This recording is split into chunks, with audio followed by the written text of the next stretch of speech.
আসসালামু আলাইকুম ওয়া রাহমাতুল্লাহি ওয়া বারাকাতুহু। সত্যের সন্ধানে মানবতার কল্যাণে ডব্লিউবি মুসলিম টিভি। ডব্লিউবি মুসলিম টিভির পর্দায় আপনাদের সকলকে জানাই আন্তরিক শুভেচ্ছা ও অভিনন্দন। এটা খাবে সন্ধ্যায়, উদাহরণটা ভালো করে শুনেন। এটা খাবে সকালে, এটা খাবে দুপুরে, এটা খাবে রাত্রে। আর আমি তোমাকে একটা চশমা দিলাম, তোমাকে একটা গ্লাস দিলাম। একটা চশমা তুমি তৈরি করবে কত ভোল্টেজে, কত পাওয়ারে? কত পাওয়ারে বলেন? ডাক্তার যেটা লিখে দিলেন তাতে 250 পাওয়ারের গ্লাস লাগাতে বললেন, কাঁচ লাগাতে বললেন। এবার ভদ্রলোক ওষুধ কেনার জন্য, চশমাটা তৈরি করার জন্য চলে গেল মেডিকেলে। যাওয়ার পরে বলছে, মহাশয় আমাকে ওষুধ দেন। ওষুধ তার প্রেসক্রিপশন অনুযায়ী তাকে দিয়ে দেওয়া হলো। এবার চশমার ঘরে গিয়ে যাওয়ার পরে বলছে, আমাকে একটা গ্লাস বা কাঁচ দিয়ে আমাকে একটা চশমা তৈরি করে দেন। এবার সব সামনে গ্লাস রাখা আছে, মানে কাঁচ রাখা আছে। কোনটা 500 পাওয়ারের, কোনটা 200 পাওয়ারের, কোনটা 150 পাওয়ারের। তো বলছে, আচ্ছা ওই 250 পাওয়ারের কাঁচের মূল্যটা কত? বলে ওটার মূল্য হচ্ছে 300 টাকা। তার সাইডে রাখা আছে 500 পাওয়ারের। আচ্ছা বলছে ওটার দাম কত? বলে ওটার দামও 300 টাকা। আচ্ছা তার পিছনে আরেকটা সাইডে রাখা আছে, ওটার পাওয়ার হচ্ছে 150, ওটার দাম কত? বলে 200 টাকা। তো এই মোটা ভজন ভাবছে যে যদি আমি 500 পাওয়ারের নিই তাহলে আমি মালিককে ঠগিয়ে দিব। 500 পাওয়ারের দামও 300 টাকা আর 250 পাওয়ারের দামও 300 টাকা বলে এই মোটা ভজন বুঝতে পারলেন, 500 পাওয়ারের কাঁচ গ্লাসটা লাগাতে বললেন। লাগিয়ে নিয়ে এবার চশমাটা চোখে দিয়ে এবার চলতে আরম্ভ করলেন। চলতে চলতে এবার বাড়ি পৌঁছে গেলেন। সকালবেলা মাঠে না আপনার হাটে গেলেন সবজি মার্কেট করার জন্য। এবার এই যে চশমা পড়েছে, এই চশমা দিয়ে কিন্তু যেহেতু পাওয়ার 500 পাওয়ারের আছে, মাছগুলো কিন্তু আসলে ছোট, কিন্তু পাওয়ারের কাছে এই দেখছে বড় বড়, মহাশয়ের কাছে মাছ ক্রয় করে নিয়ে বাড়ি নিয়ে গেল। বাড়িওয়ালিকে বলছে, বাড়িওয়ালি সুন্দর করে রান্না বান্না করো। বাড়িওয়ালি রান্না বান্না করে দিল। এবার তার প্লেটের সামনে দিয়েছে, তখন কিন্তু চোখে চশমা নাই। তখন ওর বাড়িওয়ালি বলছে, এই হারামজাদি, তোকে যে আমি বড় বড় মাছ কিনে নিয়ে এনে দিলাম, তো বড় মাথাটা কই? ওটা যে আমি খাবো, ওই বড় মাথাটা কই? তখন বলছে, না গো, তুমি বড় মাছ কিনে নিয়ে আসনি, ছোট মাছ কিনে নিয়ে এসেছিলে। তো যাই হোক, আবার কথা না শুনে উত্তম মাধ্যম স্ত্রীটাকে দিল। এরপরে খাওয়া দাওয়ার পরে মাছ ওনার কাছে চলে গেল। বলে, হাই হারামজাদা, তোর কাছে যে আমি বড় মাছ আমি নিলাম, তুই ছোট মাছ দিলি কেন আমাকে? বলেন, না, আপনার চশমার কাঁচে বা পাওয়ারে প্রবলেম আছে, অসুবিধা আছে, ভুল আছে। আপনি চোখের চশমাতে আপনি ভুল দেখছেন। ওখান থেকে ব্যাগ চলে এলো। আবার তার স্ত্রীকে বলছে, চলো এবার আমরা চলে যাই, আজকে সফর করবো শ্বশুর বাড়িতে। বলে, চলো তাহলে দুইজন চলো ঘোরার জন্য। এবার বেরিয়ে গেল। মনে করেন মালদা যাবে, কোনো গাড়ির ব্যবস্থা নাই, মনে করেন বন্ধ চলছে। এবার পয়দাল হাঁটতে এমন সময় জোহরের টাইম পেরিয়ে গেল। আসরের আজান হচ্ছে, আল্লাহু আকবার, হাইয়া আলাস সালাম, হাইয়া আলাল ফালাহ। বলে আসরের নামাজটা আদায় করেনি, আবার পথ চলা আরম্ভ করলো। প্রতিমধ্যে মনে করেন আপনাদের গ্রামে শাহপুর এক বন্ধুর সঙ্গে দেখা, ঠিক মাগরিবের 15 থেকে 20 মিনিট আগে, 10 বছর আগে তার সঙ্গে দেখা হয়েছিল। 10 বছর পর তার সঙ্গে সাক্ষাৎ হচ্ছে। একজন বন্ধুর সঙ্গে যদি এইরকম সাক্ষাৎ হয়, স্বাভাবিক মনটা ফ্রি হয়ে যায়। তাই বলে তার সঙ্গে খুব খোলা বা ফ্রি মাইন্ডে গল্প করছে, মনটা যেন জুড়িয়ে গেছে। এমন সময় মুয়াজ্জিন মাগরিবের আযান দিছে। আল্লাহু আকবার, আল্লাহু আকবার, লা ইলাহা ইল্লাল্লাহ।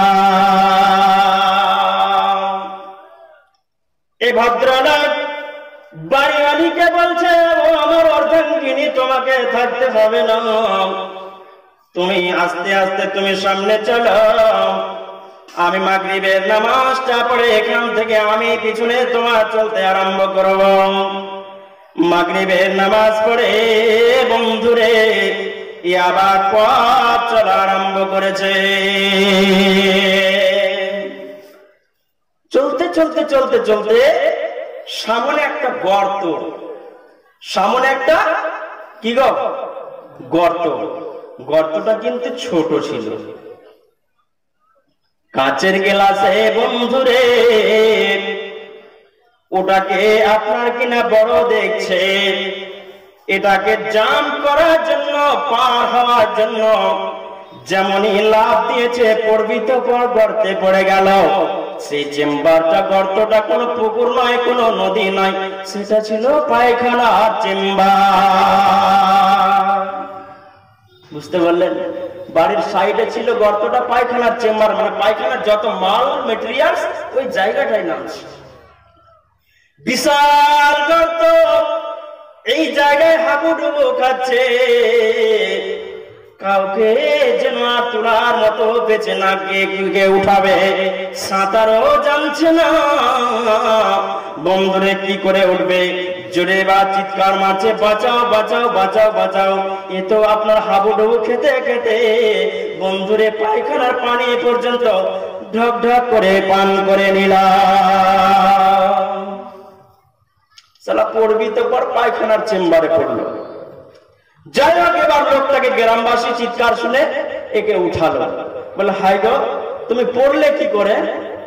তোমার চোখে চশমা আছে, দেখতে পাও না বলে হয়তো চশমাটা তুমি তৈরি করেছো, তাহলে পড়লে কি করে? তখন বলছে ভাইয়া, আমি ভেবেছিলাম এটা ছোট গর্ত, যার জন্য আমি লাভ দিয়েছিলাম জাম করে পার হয়ে যাব, কিন্তু জাম করতে না পেরে আমি গর্তে পড়ে গেলাম। এখান থেকে উঠানো হলো, উঠানোর পরে এবার চলছে।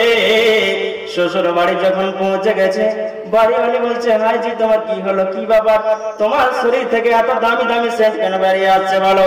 এত ফিরি ফিরি সেন্ট তুমি কোথায় পেলে? বাড়িওয়ালিকে বলছে চুপ কর হারামজাদি, চুপ কর বদমাশ কোথাকার। আমি পায়খানার যত চেম্বারের পানি ঢক ঢক করে জমজম পানির মতো আমি পান করে নিয়েছি, আর তুমি বলছো ফিরি ফিরি তুমি সেন্ট তুমি কোথায় পেলে? বন্ধুরে আমার, সাবান শ্যাম্পু দিয়ে লোকটাকে পরিষ্কার করলেন। স্ত্রী বললেন স্বামী আমার, যে চশমাটা তুমি তৈরি করেছো, চশমাটা ভেজাল আছে, আগামীকালকে তুমি যাবে ডাক্তারের কাছে পরামর্শ নেবে, এই চশমাটা কিন্তু তোমার ঠিক তৈরি করা হয়নি। ডাক্তারকে গিয়ে বলছে, ডাক্তার মশাই, আপনি যে স্ক্যান, যে কাজের কথা আপনি বলেছিলেন প্রেসক্রিপশন অনুযায়ী আমি কাঁচের চশমা আমি তৈরি করিনি, আমি 250 জায়গায় 500 পাওয়ারের আমি গ্লাস তৈরি করেছি। তখন বলছে এর জন্যই তো তোমার সামনে বিপদ ঘটে গেছে। আমার আল্লাহ বলেন, বান্দারে পৃথিবীতে কোরআন নামে প্রেসক্রিপশন আমি পাঠালাম, আমি হলাম ডাক্তার। এতে একটা পাওয়ারে আমি কাজ আমি ব্যবহার করলাম। এই কোরআনটা হচ্ছে আমার প্রেসক্রিপশন। আমি আল্লাহ, আমি ডাক্তারের ডাক্তার, সার্জনের সার্জন, আমি ব্যারিস্টারের ব্যারিস্টার, আমি জজ, আমি উকিল, আমি সবকিছুই আমি আল্লাহ।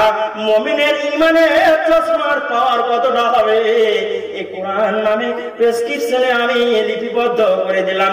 মুমিন রে, আমার চশমাটা তোমরা ব্যবহার করো।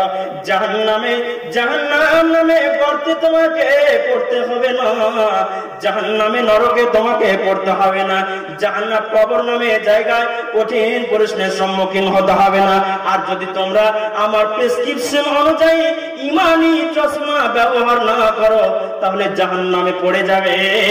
বন্ধুরে, ওখান থেকে পরিষ্কার করার মতো কেউ থাকবে না, থাকবে না, থাকবে না। আল্লাহ রাব্বুল আলামিন তিনি বলেছেন, মুমিন রে,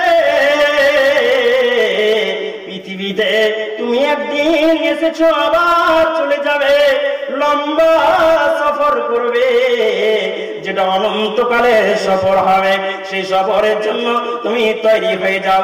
একটা স্ক্রিন কাজ তুমি মোবাইল, তুমি স্ক্রিন একটা কাজ তুমি সুন্দর তৈরি করে নাও, যাতে করে তুমি জাহান্নামের আগুনে নরকে তুমি না পড়ে যাও। তাই আমার আল্লাহ বলছেন, ইন্নামাল মুমিনুনা আল্লাযীনা ইযা যুকিরাল্লাহ ওয়াজিলাত কুলুবুহুম ওয়া ইযা তুলিয়াত আলাইহিম আয়াতুহু জাদাতুহুম ঈমানা ওয়া আলা রাব্বিহিম ইয়াতাওয়াক্কালুন। আজকে নিজের মনের মতো আমরা কাজ ব্যবহার করছি, যার জন্য তো আমরা যে ড্রেন, যে গর্তে আমরা পড়ে যাচ্ছি, সুদের মতো কারবার, জঘন্য জায়গা আমরা পড়ে যাচ্ছি। আল্লাহর থিওরি অনুপাতে আমরা কাজ, ইমানি কাজ আমরা ব্যবহার করিনি।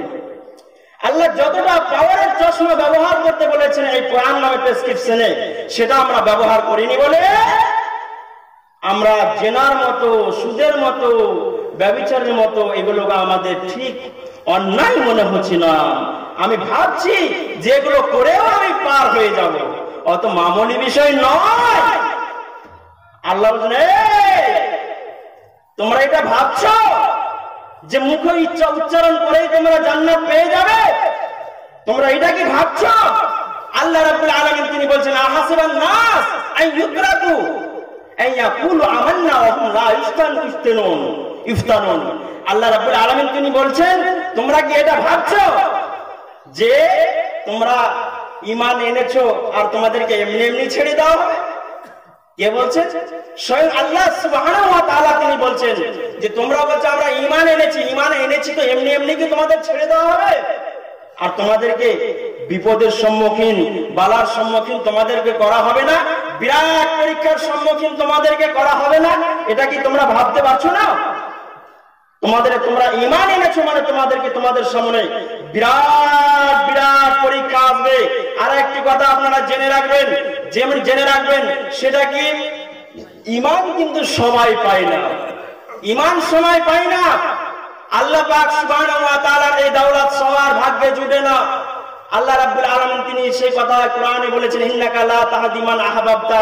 যাই হোক, ওই তাফসীরটা আমি পরে আসছি।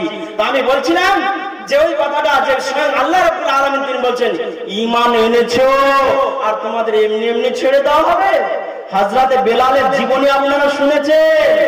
এই ভদ্রলোক যখন ঈমান আনলো, যখন এই ভদ্রলোক হযরতে বেলালে হাবশী, যে লোকটা কুৎসিত কালা, একেবারে যার চেহারার কোনো আপনার ছিল না, মানে রূপরেখা বলতে যে খুব ভালো ছিল না, খুব নাটা সাইজের মানুষ, দাঁতগুলো সামনে বেড়েছিল, ঠোঁটগুলো মোটা মোটা আর বাটা সাইজের, চেহারার খুব কাটিং ভালো ছিল না।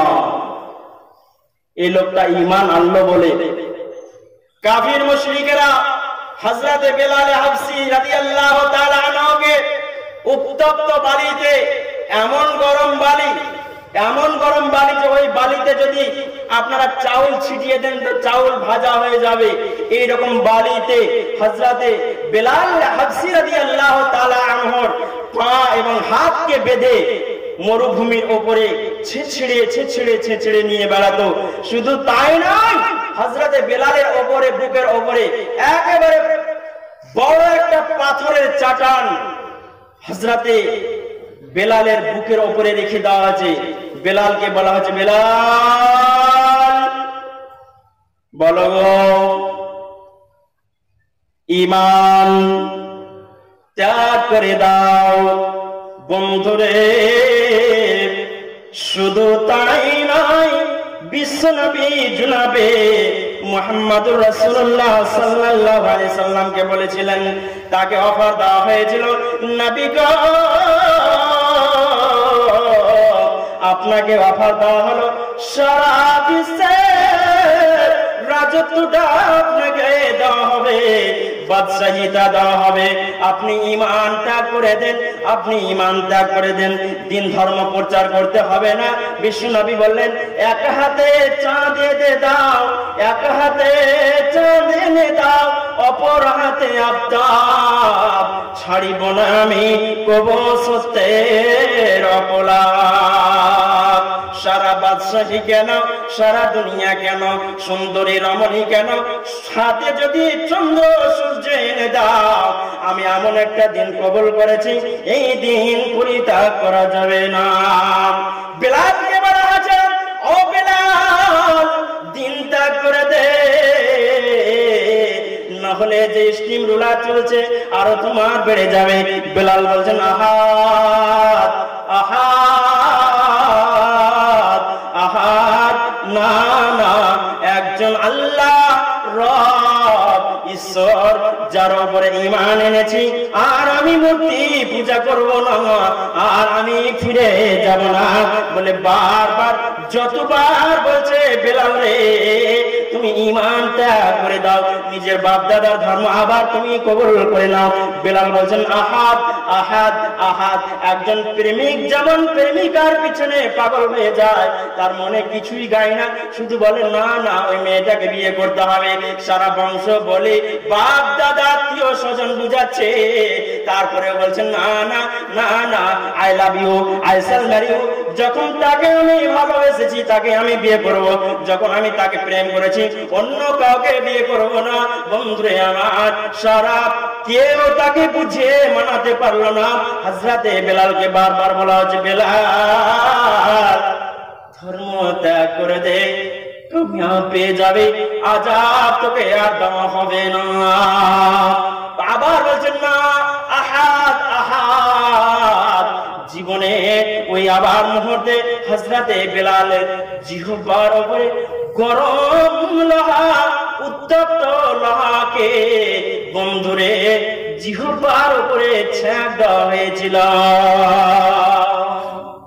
সেই দিন থেকে হযরতে বেলাল পরিষ্কার ভাবে কথা বলতে পারতেন না।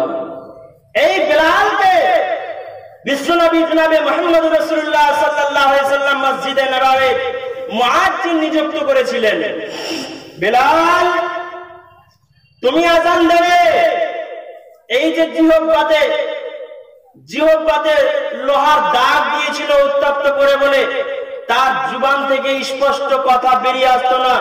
যেমন আপনার কিনা আশহাদু আল্লা ইলাহা ইল্লাল্লাহ, এই শিনটা ভালো করে পরিষ্কার বের হতো না। তাই একদিনকার ঘটনা, সাহাবায়ে কেরামগণ কিছু বললেন, হুজুর আমাদের মধ্যে অনেক সুরবি কণ্ঠের মধুরভাষী অনেক আপনার কিনা সাহাবী আছে, তাদেরকে আপনি মুআজ্জিন নিযুক্ত করে দেন। কয়েকজন সাহাবী রাসূলকে বললেন, হুজুর বেলালকে সরিয়ে দেন, বেলালকে সরিয়ে দেন, তার কথা পরিষ্কার হচ্ছে না, ভালো লাগছে না, তাই বেলালকে সেই জায়গা থেকে আপনি নামিয়ে নিন, অন্য কাউকে যার আওয়াজটা ভালো, কণ্ঠটা ভালো, তাকে আপনি মুআজ্জিনের দায়িত্ব দিয়ে দিন। ফজরের আযান করেন, নবীজি বলছেন, বেলাল আগামী কালকে থেকে তুমি আর আযান দেবে না। যখন এই কথাটা বলা, না জানি যেন হযরতে বেলালের মাথার উপরে আকাশ ভেঙে পড়ে গেল। হযরতে বেলালের মাথার উপরে আকাশ ভেঙে পড়ে গেল। হযরতে বেলাল রাদিয়াল্লাহু তাআলা আনহু ইশার নামাজের পরে ঠিক গভীর রাতে আল্লাহর কাছে 2 রাকাত 4 রাকাত নামাজের পড়ার পরে আপনার আল্লাহকে বলছেন, হে আল্লাহ, আমার কণ্ঠ তুমি দিয়েছো, আমার সাইজ যে নাটা তুমি দিয়েছো, আমার ঠোঁটটা যে মোটা তুমি দিয়েছো, আমার দাঁতগুলো যে সামনে বেড়ে আছে তোমারই দান, আমার যে জিহ্বাটা আজ তোতলা হয়ে গেছে তোমার নামটা উচ্চারণ করার জন্য। অতএব আমি কোন অপরাধ করলাম, কোন আমি ভুল করলাম, যার জন্য মুআজ্জিনের চাকরি থেকে আমাকে বহিষ্কার করে দেওয়া হলো, বরখাস্ত করে দেওয়া হলো। মালিক আল্লাহ মসজিদে নববী থেকে যদিও আমাকে বহিষ্কার করে দেওয়া হয়, তাই তোমার কাছে আমি প্রার্থনা করি, আল্লাহ তুমি জান্নাতে আমাকে মুআজ্জিন তৈরি করে দাও। বন্ধুরে আমার, এই আল্লাহর কাছে প্রার্থনা, যেমনই মাবুদের কাছে দোয়া করলেন, অন্য কোন মুয়াজ্জিন ফজরের আযান দিছে, আসসালাতু খায়রুম মিনান নাওম, আসসালাতু তো খায়রুম মিনান নার। ফজরের আজান হয়ে গেল, চারিদিক থেকে যতগুলো মুসল্লি মসজিদে নববীতে হাজির হয়ে গেল, নবীজির পিছনে নামাজ পড়বে, ইমামতিতে নামাজ পড়বে। টাইম যেন পেরোচ্ছে না, ফর্সা যেন হচ্ছে না, 3 ঘন্টা অতিক্রান্ত হয়ে গেছে বন্ধুরে, তারপরেও যেন অতিক্রান্ত হচ্ছে না, ফর্সা হচ্ছে না। এমন সময় বন্ধুরে হযরতে জিবরিল আমিন আলাইহিস সালাতু ওয়াস সালাম নবীজিকে বলছেন, নবী হে, আপনি মুয়াজ্জিন নিযুক্ত করেছেন, নির্বাচিত একজন মুয়াজ্জিন আজান দিয়েছে, এই লোকটা আজান দিয়েছে বলে কিয়ামত পর্যন্ত আর ফরসা হবে না, পূর্ব দিকে আর সূর্য উঠবে না, যতক্ষণ পর্যন্ত বেলাল আর ফজরের আজান না দেবে।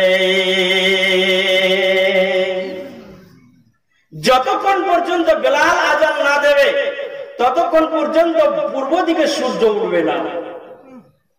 কে বলছেন এটা এসে কথা? কে বলছেন? হযরত জিবরিল আলাইহিস সালাতু ওয়াস সালাম বলছেন। বেলাল যখন এই কথা যখন শুনলেন, নবীজি বললেন, বেলাল রে, তুমি আজান এবার দিয়ে দাও। বেলাল যখন আজান দিল বন্ধুরে, অল্প সময়ের মধ্যে ঠিক আবহাওয়াটা আস্তে আস্তে পরিষ্কার হতে আরম্ভ করলাম। আমার বলার উদ্দেশ্য যে বন্ধু, বেলাল ঈমান আনার কারণে তার উপরে স্টিম রুলার চলেছিল। শুধু তাই নয়, আল্লাহ রাব্বুল আলামিনকে এত পছন্দ হয়েছিল বেলালের ঈমান আনাটা, আর মুয়াজ্জিন হিসাবে এত পছন্দ হয়েছিল যে নবীজিকে সংবাদ দেওয়া হলো, নবী তোমার ছাঁটাই করা ঠিক হয়নি, মসজিদে নববীতে বিলাল আজান দেবে। শুধু তাই নয় বন্ধুরে আমার, ঈমান সবাই পায় না। ঈমান এমন একটি দামি সম্পদ, টাকা যেমন সবার কাছে থাকে না, আমার কাছে হয়তো টাকা থাকতে পারে, আপনার কাছে থাকতে পারে না।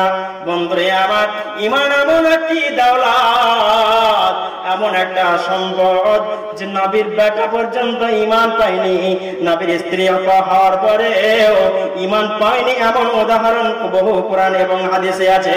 তার মধ্যে একটা হচ্ছে নবী নূহ আলাইহিস সালাম। সারা পৃথিবী যখন প্লাবিত হয়ে গেল, সারা দুনিয়া যখন প্লাবিত হয়ে গেল, সারা দুনিয়া যখন হাবুডুবু খাচ্ছে, আপনার কিনা বন্যা বয়ে গেল, নূহ নবীকে বলা হলো, নূহ নবী রে, সারা দুনিয়া ডুবে যাবে, তুমি নৌকা তুমি তৈরি করে নাও, সঙ্গে সঙ্গে তুমি জোড়া জোড়া তোমার নৌকাতে তুমি উঠিয়ে নেবে। আর তুমি কি করবে? তোমার যতগুলো লোক ঈমান এনেছে তাদেরকে নৌকাতে উঠিয়ে নেবে। বন্ধুরে আমার, হুকুম অনুপাতে তাই করা হলো। সারা দুনিয়া হাবুডুবু খাচ্ছে, আমি আপনি হাবুডুবু খাচ্ছি, পটল ভাজা হয়ে ভাসছি। এমন সময় দেখছে নূহ নবী যে তার সন্তানও চোখের সামনে হাবুডুবু খাচ্ছে। বেটাকে বলছেন, এ বেটা, ইয়া বুনাইয়ার কাব মানা ওয়ালা তাকুম মাল কাফিরিন। বেটা, আচ্ছা আপনারা বলেন তো, আমি যদি হাবুডুবু খাই তাহলে আপনাকে অতটা হয়তো কষ্ট লাগবে না, কিন্তু আপনার চোখের সামনে যদি আপনার ছেলে হাবুডুবু খায় তাহলে আপনাকে কষ্ট লাগবে না? লাগবে না? কথা বলেন। নূহ নবীর সামনে শত শত মানুষ হাবুডুবু খাচ্ছে, শত শত মানুষ হাবুডুবু খাচ্ছে, কিন্তু নূহ নবীর সন্তান সেও হাবুডুবু খাচ্ছে। বেটাকে বলছে, বেটা রে, ইয়া বুনাইয়া, ইয়া বুনাইয়ার কাব মানা ওয়ালা তাকুম মিনাল কাফিরিন। বেটা আমার, ঈমান এনে নাও, আর তুমি আমার নৌকাতে তুমি যাত্রী হয়ে যাও, তুমি আমার নৌকাতে তুমি উঠে যাও। বেটা বলছে না, তোর আল্লাহর উপরে তোর রবের উপরে আমি ঈমান আনবো না। এই তো চলছি, তোর আল্লাহর শক্তি কত বড় আছে, হাফ আমাকে মেরে ফেলে দে। এই যে সামনে আমি একটা পাহাড় দেখতে পাচ্ছি, সেখানে আমি আশ্রয় গ্রহণ করবো, আশ্রয় নেব, সেখানে আমি জায়গা নেব। সেই যদি পাহাড়ে তোমার আল্লাহ যদি ক্ষমতা থাকে আমাকে ডুবিয়ে মেরে দে। নূহ নবী নিজের সন্তানকে বলছেন, বেটা ঈমান এনে নাও। নূহ নবীর বেটা হওয়ার পরে ঈমান পায়নি, নূহ নবীর বেটা হওয়ার পরেও ঈমান পায়নি, নূহ নবীর বেটা হওয়ার পরেও ঈমান পায়নি। এরা জান্নাত পাবে না। তাই বলছিলাম ঈমান একটা দামি সম্পদ, খুবই মূল্যবান একটা সম্পদ। এই দামি সম্পদটাকে আপনারা সংগ্রহ করুন, না হলে আখিরাত পরকাল আপনাকে পস্তাতে হবে, বাঁচার কোনো জায়গা নাই। আপনাকে পরকালে আপনাকে পস্তাতে হবে, শত পস্তাবেন, আপনার কোনো কাজে লাগবে না। বিশ্বনবী জনাবে মুহাম্মদ রাসূলুল্লাহ সাল্লাল্লাহু আলাইহি ওয়াসাল্লাম তিনি বলছেন, আমাদের ঈমান কতটা? আপনি পরীক্ষা করে দেখুন যে আমাদের ঈমান কতটা আছে। বিশ্বনবী জনাবে মুহাম্মদ রাসূলুল্লাহ সাল্লাল্লাহু আলাইহি ওয়াসাল্লাম তিনি বলছেন, লা ইউমিনু আহাদুকুম হাত্তা আকুনা আহাব্বা ইলাইহি মিন ওয়ালিদিহি ওয়া ওয়ালিদিহি ওয়ান নাস আজমাইন। বিশ্বনবী বলছেন যে তোমরা অতক্ষণ পর্যন্ত প্রকৃত মুমিন হতে পারবে না, লা ইউমিনু আহাদুকুম হাত্তা আকুনা আহাব্বা ইলাইহি মিন ওয়ালিদিহি ওয়া ওয়ালিদিহি ওয়ান নাস আজমাইন। অতক্ষণ পর্যন্ত প্রকৃত মুমিন তোমরা হতে পারবে না যতক্ষণ পর্যন্ত তোমরা নিজের সন্তান সন্ততি থেকে, নিজের বিবি বাল বাচ্চা থেকে আমার সঙ্গে প্রেম, আল্লাহর সঙ্গে প্রেম না করবে। তাহলে আপনারা বলুন তো, আমাদের প্রেমটা নিজের স্ত্রীর সঙ্গে বেশি না ছেলে মেয়ের সঙ্গে বেশি না আল্লাহর সঙ্গে বেশি? বলেন। আপনার হৃদয়ে আপনাকে বিচার দিলাম, আপনার মেমোরিতে আমি বিচার দিলাম, আপনি আবার ভাবুন যে আমার আল্লাহর নবীর সঙ্গে প্রেম বেশি না নিজের সন্তান সন্ততির উপরে প্রেম বেশি? এটাকে নিয়ে যদি আমি বিস্তারিত একটু আলোচনার চেষ্টা করি তাহলে সময়টা পেরিয়ে যাবে, ওইদিকে আমি যাব না। ছোট্ট করে আমরা একটা উদাহরণ দিব, কি যে কতটা আপনি নবীকে ভালোবাসেন তার একটা বাস্তব উদাহরণ আপনি নেন। বাস্তবে কি আমরা নবীকে প্রেম করি না, তার একটা বাস্তব উদাহরণ হচ্ছে এই নবীজি তিনি বলেছেন, তোমরা দাড়ি কাটিও না।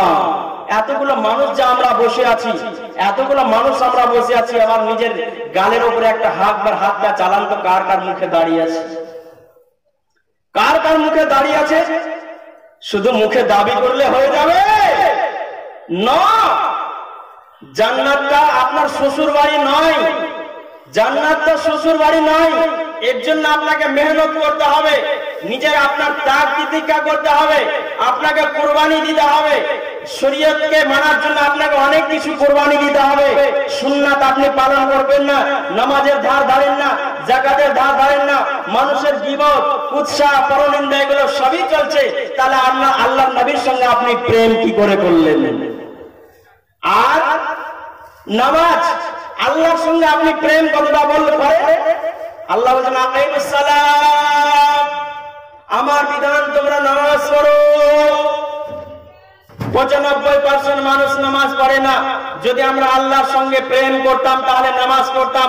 আল্লাহর সঙ্গে প্রেম করি না, তাকে ভালোবাসি না বলে আমরা নামাজ পড়ি না। আর নবীজি তিনি বলছেন, লা ইউমিনু আহাদুকুম হাত্তা আকুনা আহাব্বা ইলাইহি মিন ওয়ালিদিহি ওয়ান নাস আজমাইন। অতক্ষণ পর্যন্ত তোমরা মুমিন হবে না যতক্ষণ পর্যন্ত তোমরা নিজের মা বাবা থেকে আমাকে এবং আল্লাহকে তোমরা প্রেম না করবে। শুধু তাই নয়, বিশ্বনবী জনাবে মুহাম্মদ রাসূলুল্লাহ সাল্লাল্লাহু আলাইহি ওয়াসাল্লাম 3 বার কসম খেয়েছেন, ওয়াল্লাহি ওয়াল্লাহি লা ইউমিনু ওয়াল্লাহি লা ইউমিনু ওয়াল্লাহি লা ইউমিনু।